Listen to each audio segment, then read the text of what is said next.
Thank you, Natasha. Morning, everybody. My name is Mark Rhodes. I'm the Group Marketing Director at Reed. And two things. One is I start with an apology. I've got a slightly pathetic summer cold, so I keep coughing and spluttering, so be pre-warned. The second thing is I think you've been slightly missold about what I'm going to be talking about. If you look inside what it says in the programme, so ignore that. I'm going to talk about Reed.co.uk rules of attraction, and this is not a new rom-com. This is a snappy title for our presentation. So this essentially is going to be a relatively quick-fire appraisal of some insights that we have gathered in the last 6 months at Reed.co.uk, which we hope will help you to do your jobs a little bit more effectively. Not that you're not doing that at the moment already. So we're going to be talking about, I guess, a bunch of rules which we've kind of come up with, which reflect some really important themes that we see within the recruitment market at Reed.co.uk. Just to give a little bit of pretext, it's very difficult to know what's happening in the jobs market at the moment, as I'm sure you all know, and I know that each of you will have your own individual challenges. This is just a few headlines from this week alone. So we've got wage growth, we've got unemployment at a record low, we've got a recession coming. That was actually called out by our chairman, James Reed, this week in the Daily Mail. We've got productivity problems that everybody knows about, we've got skills shortages, and then of course we've got Brexit, and who knows what that will mean to the jobs market. Suffice to say, we are in a place where there is much challenge for us as recruiters. So, the research. So 4,000 UK workers, which is reflective of the UK working population as a cohort, were surveyed in the first quarter of this year.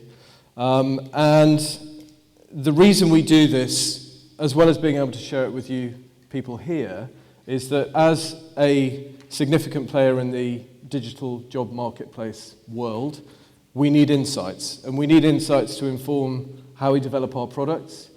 We need insights to inform what messaging will land with candidates, with recruiters. And actually, this is really, really valuable. So our rules of attraction are set out here, and I'm going to talk about each one of them. I'm not going to just read them off here.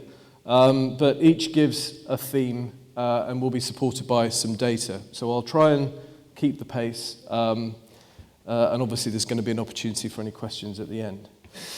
So, the first topic area is about giving people a fresh start. And I'll come on to talk a little bit about why specifically we're calling that out. One of the first things that we did with this piece of research, which is different to previous iterations of this research, it's something we do every year and have done for about the last 6 years, is we asked what now appears to be a very obvious question, and that's about motivations for changing jobs. We make a lot of assumptions about what they are likely to be.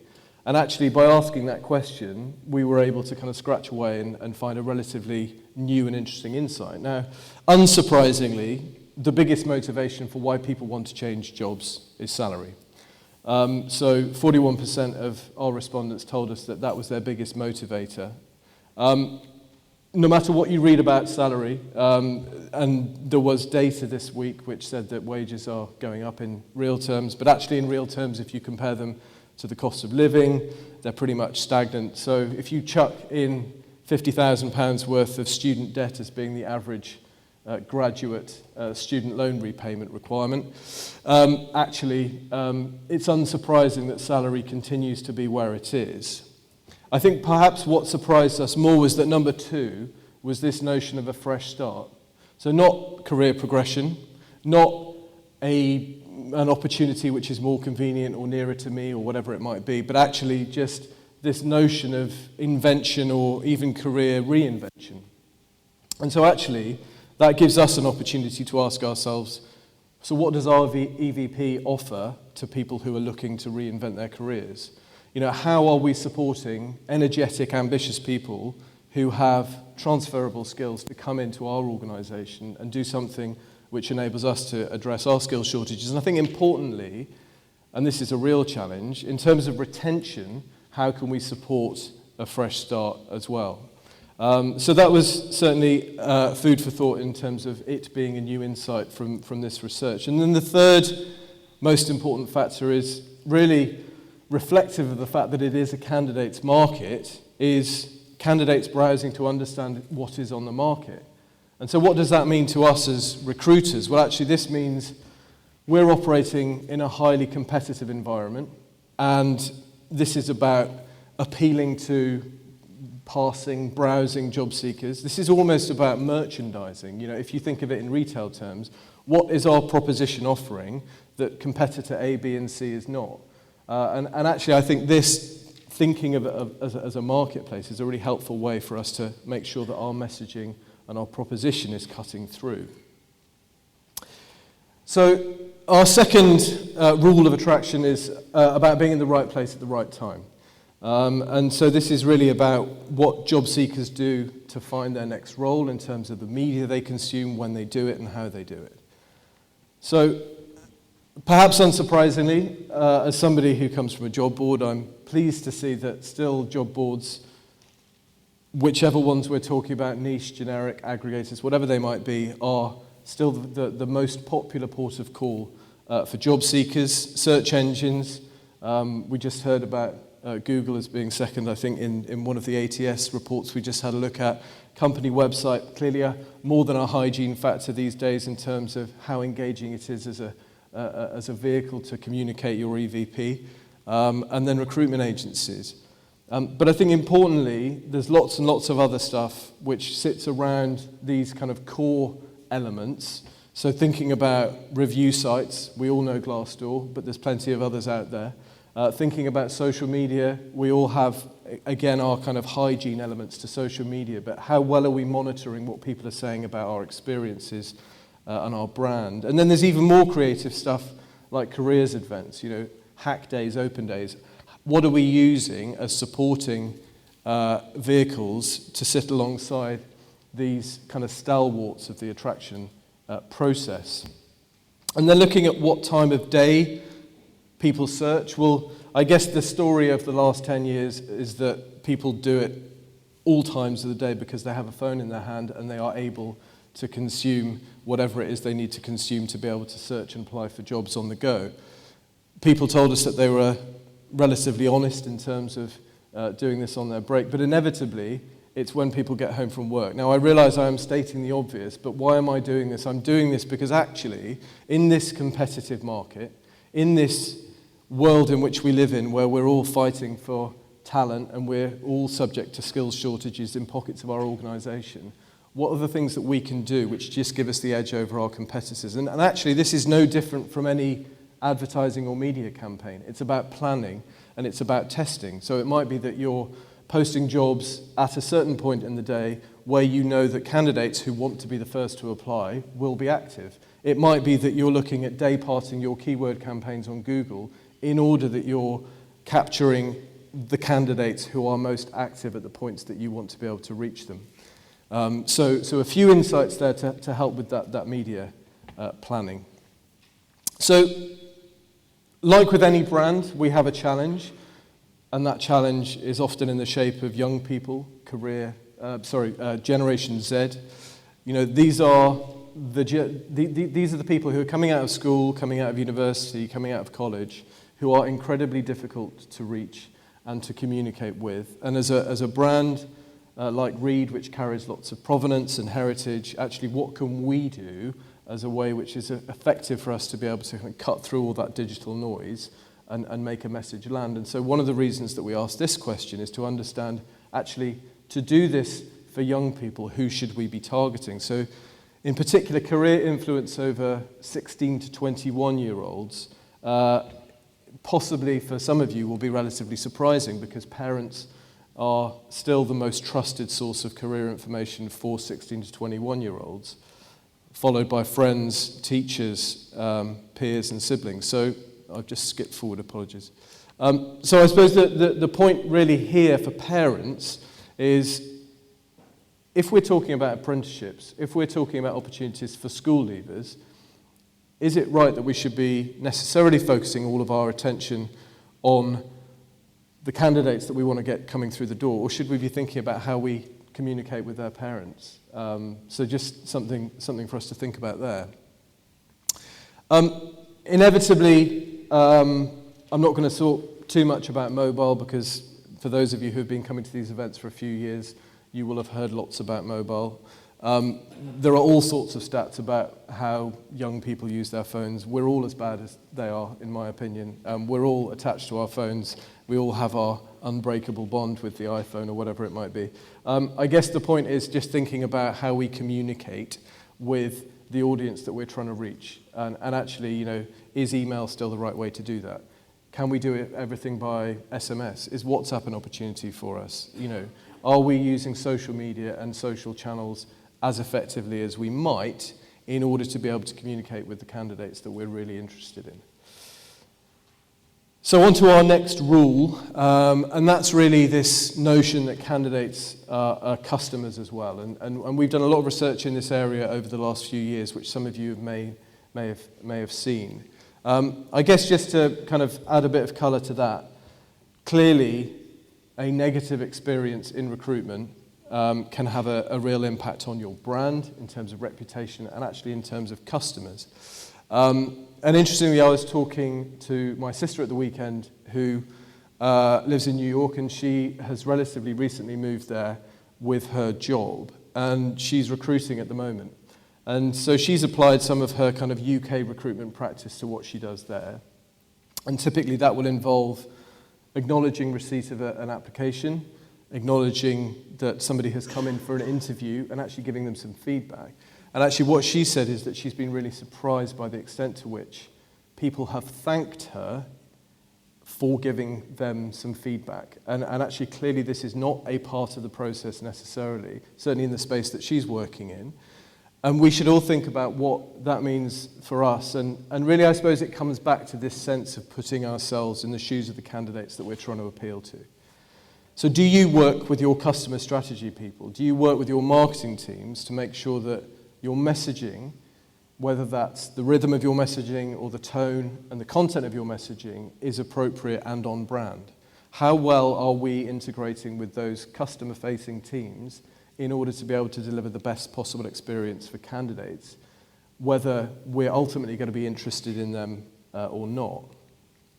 In fact, I was talking to somebody recently who'd been through a series of interviews with Facebook, and he said it was a really intense process. They get you to go in 8 interviews, but actually each time you go in, you get a meal, you get loads of swag, they've got, you get given bits of tech, you get given collateral which you can take away, and actually it's all part of that kind of branding experience and that immersive branding experience.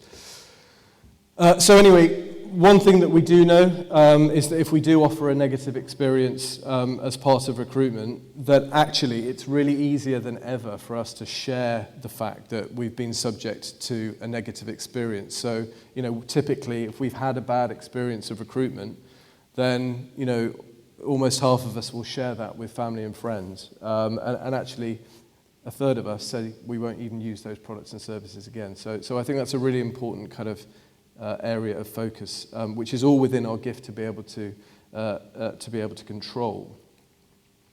And actually, this leads into this point around the extent to which we are meeting the expectations of the candidates that we're trying to appeal to. So unsurprisingly, 75% expect confirmation of application. Why wouldn't they?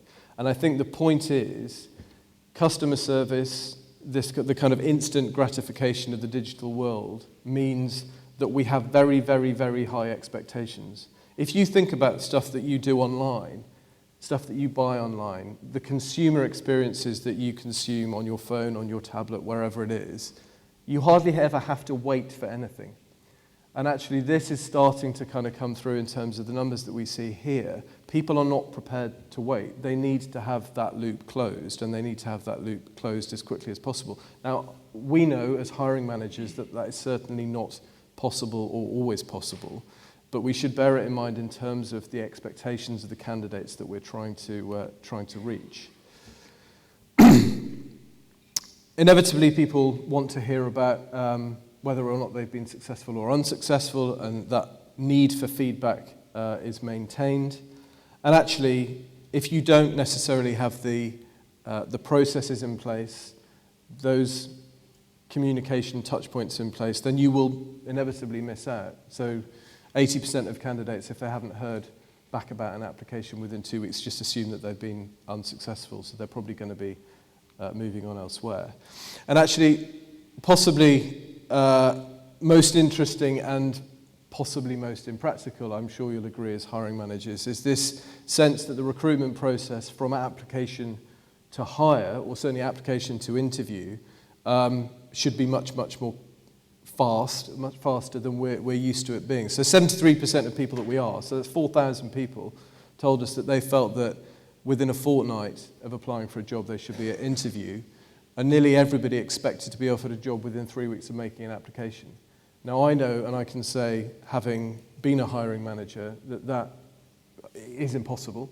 And I'm sure you will all have your views, and it will depend upon the role type and how difficult it is and what the skills shortages we're trying to address are. But nevertheless, I think this is again reflective of the fact that people just have an expectation that because they're doing something online and they are immersed in a digital experience, it's all going to happen super quickly. So our next rule of engagement is about inclusivity. And really this is about diversity and inclusion, and I've worked in the digital recruitment space for 20 years now, and this is something which I think I can probably safely say was a kind of bit of a box-ticking exercise in the earlier days, but I think we're far more aware of the fact that, again, this is a cultural shift. There's a much higher level of awareness and understanding of the importance of inclusivity, and actually this is what candidates now respond to. So 73% of them told us that what a company does to improve diversity and minority recruitment is important to them. And actually, in terms of a set of expectations, it's particularly young people who have the nous and the education and the understanding as to what good looks like when it comes to diversity and inclusion in recruitment. So younger people expect to see it, and it's a real kind of practical understanding of what that means. And then something which I think really kind of hammers home the fact that this is a really live issue is that a quarter of the 4,000 people that we surveyed told us that they feel that they've been discriminated against during the recruitment process. So I think this is for me, this is an impactful insight, and it certainly merits further research, and this is going to be part of another series of research and insights that we're going to go out and gather from the market. Our next rule of engagement is to shout about success. So this is really about not being reserved. It's about not being British and actually understanding what we can do to differentiate ourselves from the competitor who is vying for the same talent. And actually, thinking about how we talk about our success could be the differentiator between somebody being interested in working for you and somebody being interested in working for your competitor. And so in terms of the topics that you might want to consider, clearly commercial success, your revenue, your customers, your people, what your people are achieving, case studies, we all know about this in terms of how we put together a strong EVP, but also your commitment, for instance, to corporate social responsibility. Reed, the organisation I work for, 18% of our profits go to a charitable foundation. And actually, it's not something that we necessarily shout about, or certainly shout about enough, but when we do talk to candidates about it, particularly younger people, they're super engaged by that. It's a real differentiator. And actually, it's a reason, that level of kind of social responsibility is a reason for them to seriously consider us as an organisation to work for. And in fact, of that 4,000 sample, a third told us that they consider the financial health of an organisation, or the stability of an organisation, as a really important factor when it comes to choosing who they want to work for. And that, again, might be one of those deciding factors against you and one of your competitors. And actually 40%, 39%, I guess coupled with this, associate well-known brands, and I'm sure lots of you are from very recognisable brands, organisations here, with job security, whether your financial performance reflects that or not. But what do you do if you're a smaller organisation, if you're an organisation which is not a recognisable brand? Well, that comes back to this point about shouting about your success, giving a really compelling story as to why you're punching above your weight in your category, in your market. And then our final rule of engagement is a simple one, and I think it's one that is relatively hard for all of us to argue with, and that's that actually people love perks. I think that's probably been the case forever. The top three that we understood from our research were these. Work-life balance has continually been at the top of the list, certainly for the last 5 or 6 years that we've been doing this research.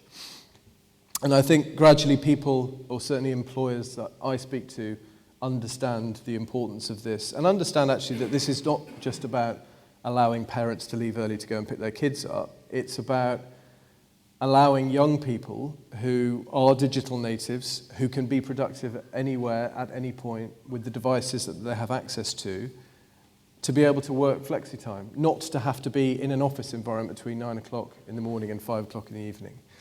And so that clearly is a real sea change, I think, in terms of what people expect and what employers can do to meet those expectations. Healthcare and pensions, I think we're all much more aware of the need to plan financially, inevitably. And then there is an argument, I think, with the last one, that happiness shouldn't necessarily be a perk. But so that's a slightly kind of more philosophical question and possibly not for now. And so in terms of, I guess, I'm trying to avoid using this pun, but I'm going to do it anyway. In terms of in terms of the kind of low-hanging fruit for the kinds of perks you might want to consider which don't cost the earth. Free fruit, sorry, low-hanging fruit. Anyway, yeah, moving on. A day off for your birthday, free tea, coffee. This is what people told us that they're interested in, right? So this is crowdsourced information. And again, you could argue that a quiet workspace shouldn't necessarily be a perk. But nevertheless, people do value the fact that, actually, if you're a certain type of individual, you need a bit of time and space and quiet to be able to get your work done. And then duvet days and sleep pods, probably slightly more controversial. Some of you may have sleep pods in your organisations. I could certainly do with one sometimes. And so that kind of completes our kind of roster of peak perks. So I'm going to wrap up now with a summary. So rather than just reminding you of what our rules of engagement are, actually what I'm going to do is just go through what I think we feel are probably the kind of key themes that come out of this piece of research. And so the first one is, and they all start with a C, so I apologise.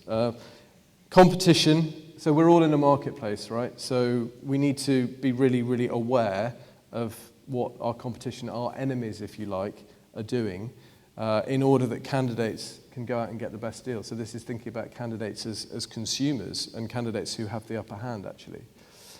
How effectively are we communicating the story of our brand and specifically our successes? And really just thinking back to that point about reinvention.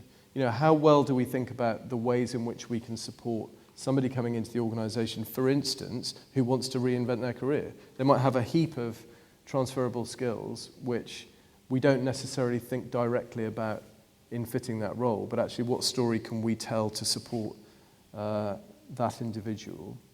Think about your recruitment and your attraction as campaigns. In this competitive environment, we need to get the upper hand in terms of media planning, in terms of media choice, in terms of timing, in terms of messaging, and actually understanding how we can do that effectively, work with marketing teams, work with your agencies to make sure that you're landing a campaign which has got genuine ROI from a media perspective, not just from a candidate perspective.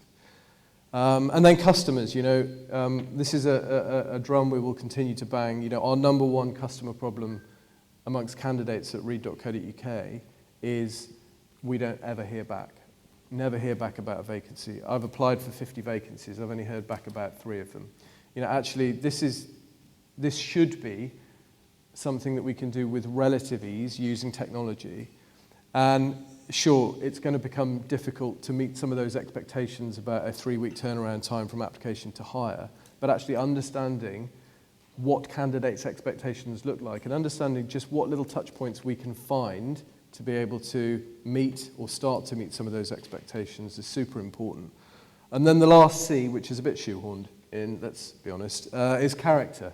And so this is really about understanding how we can differentiate our proposition from our competitors. You know, how is our recruitment process different / better? How are our communications more distinct? And how well does that reflect the personality and the culture of our organisation? And that's a really important set of values that candidates will consider when it comes to choosing to work with your organisation. That's me. Thank you very much for your time.